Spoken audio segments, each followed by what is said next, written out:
سورہ نساء آیت نمبر 137. اعوذ باللہ من الشیطان الرجیم. بسم اللہ الرحمن الرحیم. ان الذين آمنوا ثم كفروا ثم آمنوا ثم كفروا ثم ازدادوا كفرا لم يكن الله ليغفر لهم ولا ليهديهم سبيلا بشر المنافقين بأن لهم عذابا أليما الذين يتخذون الكافرين أولياء من دون المؤمنين أيبتغون عندهم العزة فإن العزة لله جميعا وقد نزل عليكم في الكتاب أن إذا سمعتم آيات الله يكفر بها ويستهزأ بها فلا تقعدوا معهم حتى يخوضوا في حديث غيره إنكم إذا مثلهم إن الله جامع المنافقين والكافرين في جهنم جميعا الذين يتربصون بكم فإن كان لكم فتح من الله قالوا ألم نكن معكم وإن كان للكافرين نصيب قالوا ألم نستحوذ عليكم ونمنعكم من المؤمنين فالله يحكم بينكم يوم القيامة ولن يجعل الله للكافرين على المؤمنين سبيلا. ان الذين آمنوا، بے شک وہ لوگ جو ایمان لائے، ثم کفروا، پھر انہوں نے کفر اختیار کر لیا، ثم آمنوا، پھر ایمان لائے، ثم کفروا، پھر کفر اختیار کر لیا، ثم ازدادوا کفرا، پھر وہ کفر میں بڑھتے چلے گئے، لم یکن اللہ لیغفر لہم، تو اللہ تبارک و تعالی نہ تو ان کو معاف کرے گا، ولا لیہدیہم سبیلا، اور نہ ہی اللہ تبارک و تعالی ان کو راہ پر لگائے گا. بشر المنافقین، آپ خوشخبری سنائیے منافقین کو، بِأَنَّ لَهُمْ عَذَابًا أَلِيمًا، کہ بے شک ان کے لیے دردناک عذاب ہے. الَّذِينَ يَتَّخِذُونَ الْكَافِرِينَ، وہ منافق يَتَّخِذُونَ الْكَافِرِينَ أَوْلِيَاءَ، جو کافروں کو اپنا دوست بناتے ہیں، من دون المؤمنین، مومنوں کے علاوہ. أَيَبْتَغُونَ عِندَهُمُ الْعِزَّةَ، کیا یہ لوگ ان کے پاس عزت تلاش کرتے ہیں؟ فَإِنَّ الْعِزَّةَ لِلَّهِ جَمِيعًا، حالانکہ ساری کی ساری عزت تو اللہ کے پاس ہے. وَقَدْ نَزَّلَ عَلَيْكُمْ فِي الْكِتَابِ، اور تحقیق تم پر کتاب کے اندر یہ حکم نازل ہو چکا، اِذَا سَمِعْتُمْ آیَاتِ اللَّهِ، کہ جب تم سنو کہ آیات اللہ یکفر بہا، کہ اللہ کی آیتوں کے ساتھ کفر کیا جا رہا ہے، وَيُسْتَهْزَأُ بِهَا، اور ان کے ساتھ ٹھٹھا کیا جا رہا ہے، فَلَا تَقْعُدُوا مَعَهُمْ، تو ان کے ساتھ مت بیٹھو، حَتَّى يَخُوضُوا فِي حَدِيثٍ غَيْرِهِ، یہاں تک کہ وہ کسی اور بات میں مصروف ہوں، یہاں تک کہ وہ کسی اور بات میں مشغول ہو جائیں. انکم اذا مثلہم، اگر تم بھی ان کے ساتھ بیٹھ گئے تو اس وقت تم بھی انہی جیسے ہوگے. ان اللہ جامع المنافقین، بے شک اللہ تبارک و تعالی منافقوں کو اور کافروں کو جہنم میں اکٹھا جمع کرنے والا ہے. الذین یتربصون بکم، یہ منافق لوگ تمہارے بارے میں انتظار کرتے ہیں. فإن کان لکم فتح، اگر تمہیں کوئی فتح نصیب ہو جائے اللہ کی طرف سے، قالوا، تو کہہ اٹھتے ہیں، أَلَمْ نَكُنْ مَعَكُمْ، کیا ہم تمہارے ساتھ نہ تھے. وَإِنْ كَانَ لِلْكَافِرِينَ نَصِيبٌ، اور اگر کافروں کا پلہ بھاری ہو، ان کا حصہ ہو، قَالُوا أَلَمْ نَسْتَحْوِذْ عَلَيْكُمْ، تو یہ پھر کافروں سے کہتے ہیں، أَلَمْ نَسْتَحْوِذْ عَلَيْكُمْ، کیا ہم تمہارے خلاف ان مسلمانوں کی مدد کرنے پر قادر نہ تھے. وَنَمْنَعْكُمْ مِنَ الْمُؤْمِنِينَ، لیکن ہم نے مومنوں کو تم سے روکے رکھا۔ فاللہ یحکم بینکم یوم القیامہ، اللہ تبارک و تعالی فیصلہ فرمائے گا تمہارے درمیان یوم القیامہ، قیامت کے دن۔ وَلَن يَجْعَلَ اللَّهُ لِلْكَافِرِينَ، اور اللہ تبارک و تعالی نے کافروں کے لیے مومنوں پر کوئی راہ نہیں چھوڑی۔ اس سے پچھلی آیت کے اندر اللہ تبارک و تعالی نے ایمانیات کا تذکرہ فرمایا تھا کہ اے ایمان والو، ایمان لے کر کے آؤ اللہ پر، اس کے رسولوں پر، کتابوں پر، فرشتوں پر، آخرت کے دن پر۔ تو ایمان والوں کو خطاب کر کے کہا تھا کہ ایمان لے کر کے آؤ، مطلب یہ کہ اپنے ایمان کی تجدید کرتے رہا کرو۔ ایمان بڑی ہی قیمتی چیز ہے کہ آخرت میں اگر کسی آدمی کے پاس یہ ایمان کا ایک ذرہ بھی اس کے دل میں ہوگا تو کبھی نہ کبھی اس کو جہنم سے چھٹکارا مل ہی جائے گا۔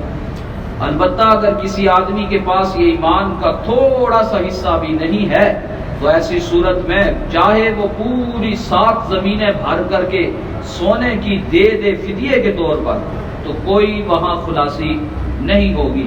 اس لیے ایمان بہت قیمتی چیز ہے۔ تو اللہ تبارک و تعالی نے فرمایا ایمان والو ایمان لاؤ، مطلب کیا؟ اپنے ایمان کی تجدید کرتے رہا کرو۔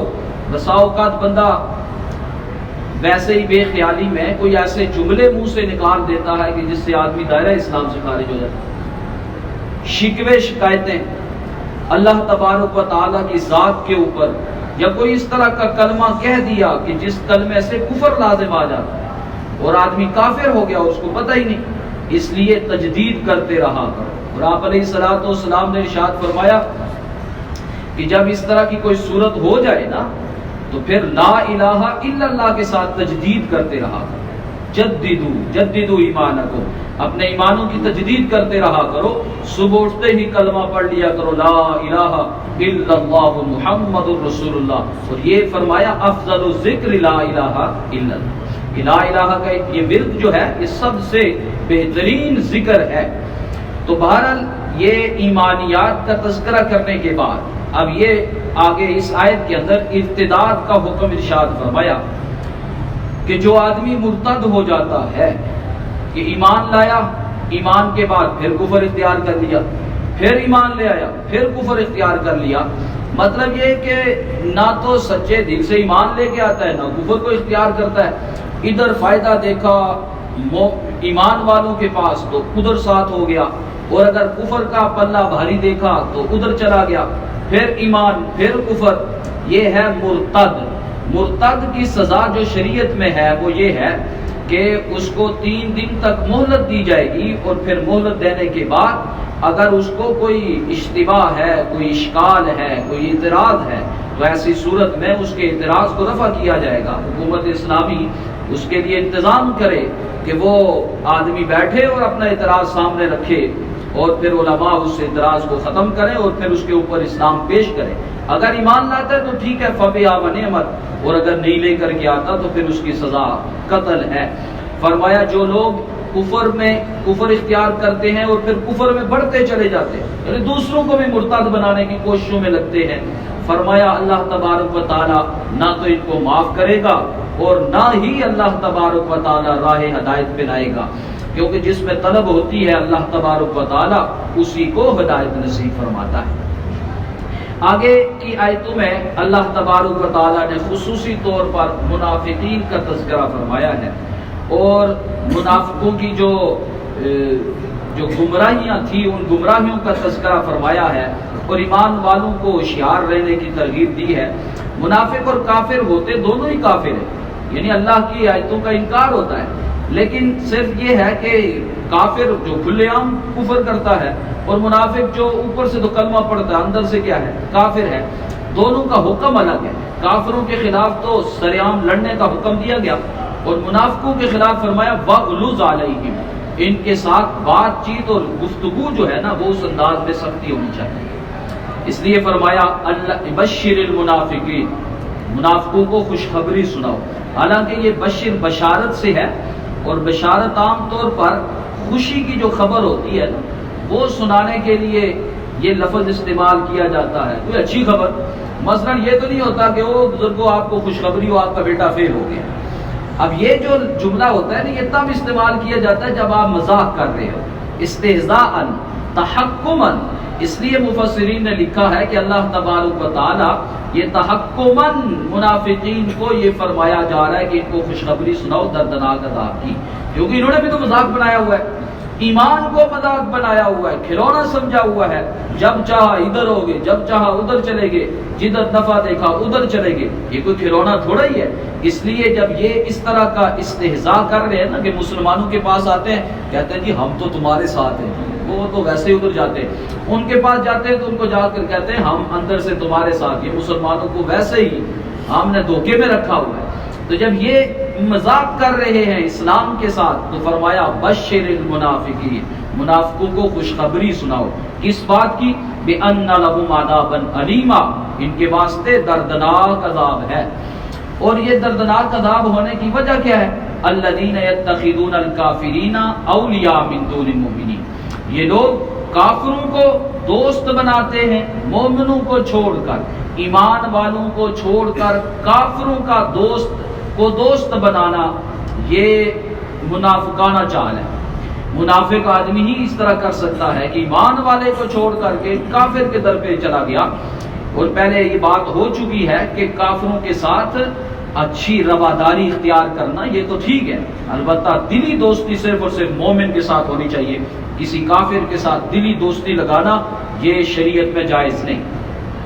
فرمایا کہ یہ مومنوں کو چھوڑ کر کے کافروں کو دوست بناتے ہیں. ایبتغون عندهم العزہ، کیا یہ لوگ ان کے پاس جا کر کے عزت تلاش کرتے ہیں؟ حالانکہ عزت تو ساری کی ساری اللہ کے پاس ہے. اور اللہ تبارک و تعالیٰ نے حکم دیا ہے کہ ایمان والوں کو دوست بناؤ نہ کہ کافروں کو. یہ کافروں کو دوست بنا کر کے وہاں عزت تلاش کرتے ہیں. عزت کا جو اردو میں ایک مفہوم ہے نا، ہم کسی کو کہتے ہیں احترام، مقام دے دینا، اس کو ہم عزت سے یاد کرتے ہیں. عربی زبان میں عزت کا لفظ استعمال جو ہوتا ہے کہ کوئی آدمی ایسے مقام پہ پہنچ جائے کہ اب کوئی بھی اس پر غالب نہ آ سکے، اس کو کیا کہا جاتا ہے؟ عزت. اسی معنی میں ہے اللہ تبارک و تعالی عزیز ہے یعنی غالب ہے، اب اس کے اوپر کوئی غلبہ حاصل نہیں ہو سکتا. فرمایا عزت تو ساری کی ساری اللہ کے پاس ہے، اور یہ جا کر کے غیروں کے پاس جا کر کے عزت تلاش کرتے ہیں. حالانکہ قرآن مجید میں یہ حکم ارشاد ہوا ہے وَقَدْ نَزَّلَ عَلَيْكُمْ فِي الْكِتَابِ، اللہ نے کتاب میں یہ حکم نازل فرمایا ہے اِذَا سَمِعْتُمْ آیات اللہ یکفر بها ویستہزأ بها، کہ جب تم اللہ کی آیتوں کا کفر ہوتا ہوا دیکھو کسی مجلس میں، یا اللہ کی آیات کا ٹھٹھا اڑایا جا رہا ہے، مذاق اڑایا جا رہا، تو ایسی مجلس میں فلا تقعدوا معهم، ان کے ساتھ ہرگز مت بیٹھو. یہ حکم ہے کہ کسی بھی مجلس میں، ایسی مجلس جو کافروں نے سجا رکھی ہے اور اس میں اللہ تبارک و تعالیٰ کی آیات کا انکار ہو رہا ہے یا اللہ تبارک و تعالیٰ کے انبیاء کی توہین ہو رہی ہے، آیات کی توہین ہو رہی ہے، او جی یہ جو اسلام ہے یہ کہتا ہے چور کے ہاتھ کو کاٹ دو، یہ اسلامی کی کفریات ہیں. ایسی مجلس میں جا کر کے بیٹھنا یہ شرعاً حرام ہے. ایسی مجلس میں جا کر کے بیٹھنا یہ شرعاً حرام ہے. اور اس میں مختلف صورتیں لکھی ہیں مفسرین نے کہ اگر تو کوئی آدمی ایسی مجلس میں بیٹھا ہے کہ جہاں پہ اللہ کی آیتوں کا انکار ہو رہا ہے یا ان کا مذاق بنایا جا رہا ہے، اور یہ ادھر دل کی خوشی کے ساتھ دل میں پسند بھی کر رہا ہے اور اس مجلس میں بیٹھا ہوا ہے، یہ آدمی بھی انہی جیسا ہو گیا. انکم اذم مثلہم، اس وقت تم بھی انہی جیسے ہو یعنی کافر ہو جاتے. کہ اگر کسی مجلس میں انکار ہو رہا ہے اللہ کی آیتوں کا یا ان کا استہزاء ہو رہا ہے، مذاق بنا رہے ہیں لوگ، اور اس مجلس میں یہ بیٹھا ہوا سن رہا ہے اور دل ہی دل میں خوش ہو رہا ہے، پسند بھی کر رہا ہے، تو یہ تو آدمی کافر ہے. اور اگر پسند تو نہیں کر رہا ویسے ہی بیٹھا ہوا ہے، بلا وجہ کے بیچ میں بیٹھا ہوا ہے، تو یہ آدمی گناہ گار ہے. اور اگر مجبوری ہے، بیٹھنا پڑ رہا ہے، کوئی اور چارہ نہیں ہے، ایسی صورت میں جواز کا فتویٰ دیا گیا ہے۔ البتہ اگر کوئی آدمی اس واسطے وہاں اس مجلس میں بیٹھا ہوا ہے کہ یہ آدمی اپنی گفتگو ختم کرے تو میں انشاءاللہ اسلام کا دفاع کروں گا، یہ جو انکار کر رہا ہے اس انکار کو اقرار میں تبدیل کروانے کی کوشش کروں گا، ایسی صورت میں وہاں بیٹھے رہنا یہ کار ثواب ہے، درست ہے، جائز ہے، اور یہ آدمی اس کا بیٹھنا وہاں یہ ثواب کا کام ہوگا، یہ عبادت ہوگی۔ لیکن پھر اس درجے کا آدمی بھی تو ہو کہ جو واقعتاً ان انکار کی آیتوں کو جو انکار کر رہے ہیں تو یہ اس کو اقرار میں تبدیل کروانا کی اتنی سخت بھی رکھتا ہو، اس کو بھی اتنا علم ہو۔ لہذا اہل علم اگر اس مجلس میں جا کر کے بیٹھے اس نقطۂ نگاہ سے تو یہ ان کا بیٹھنا یہ درست ہوگا، جائز ہوگا۔ فرمایا حتیٰ یخوضوا فی حدیث غیری، یہاں تک کہ وہ یہ استہزاء والی آیتوں کے علاوہ کوئی اور بات چیت شروع کریں تو پھر کفر کافروں کی مجلس میں یا ایسے لوگوں کی مجلس میں جو دیگر کسی اور بات پر مبنی باتیں ہیں وہاں بیٹھ گئے تو کوئی حرج نہیں۔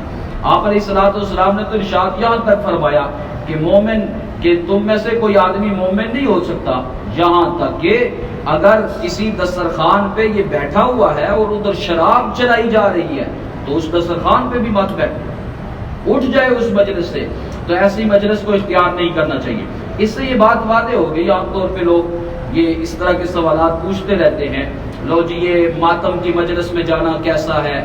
تو ہم سب جانتے ہیں کہ ماتم کی مجلس میں کیا کچھ ہوتا ہے، اور وہ صراحتاً کفر کی آیتیں ہیں، اور جو وہاں انکار کی آیتیں کی جاتی ہیں، اور صحابہ کرام اور ان ہستیوں کی توہین جو کہ اس مجلس میں ہوتی ہے، اس لیے ایسی مجلس میں جانا جو ہے یہ حرام ہے، ایسی مجلس میں بالکل نہیں جانا چاہیے، اور ایسے لوگوں کی مجلس کو اختیار کرنا یہ قرآن کی اس نص کی وجہ سے درست نہیں۔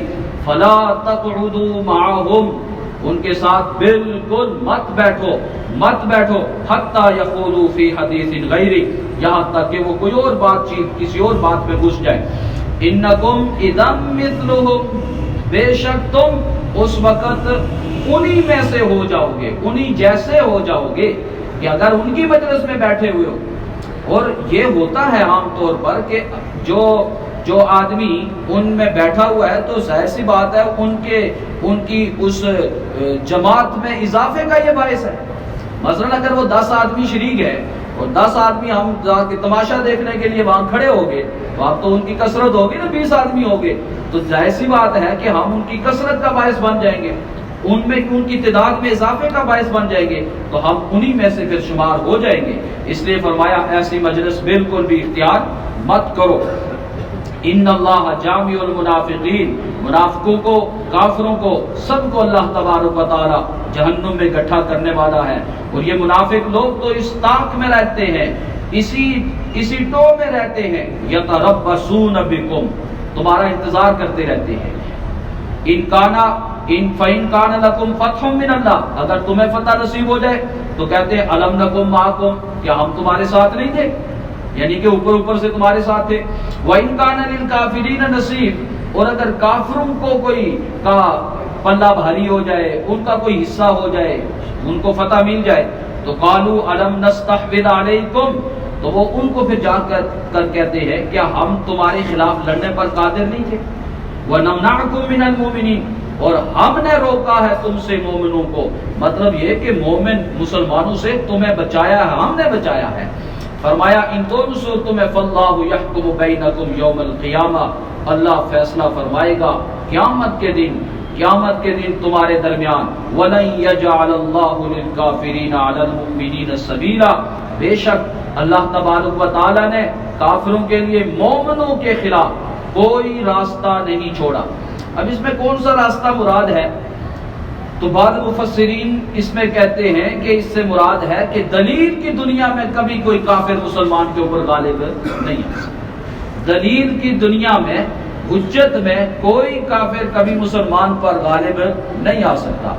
اور بعض دیگر کہتے ہیں کہ سیاسی طور پر بھی مسلمانوں کو گویا یہ فرمایا جا رہا ہے، اور مسلمانوں تم ایسے ہو جاؤ کہ کافر تمہارے اوپر کبھی بھی غلبہ نہ پا سکے، تم اپنے اندر اتنی سخت اور قوت پیدا کر لو، تمہارے اندر اتنی غیرت ایمانی ہونی چاہیے کہ کوئی کافر تمہارے اوپر غالب نہ آ جائے۔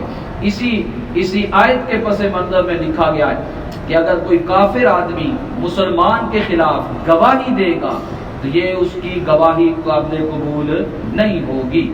اگر کوئی کافر ہے اور کافر نے مسلمان کے خلاف گواہی دی ہے تو وہ گواہی پھر سنی نہیں جائے گی۔ جو کہا سنا اللہ تبارک و تعالی سمجھتا ہے۔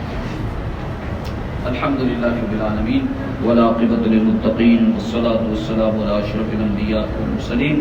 اللهم اعنا على ذکرک وشکرک وحسن عبادتک، اللهم اکفنا بحلالک عن حرامک واغننا بفضلک عمن سواک۔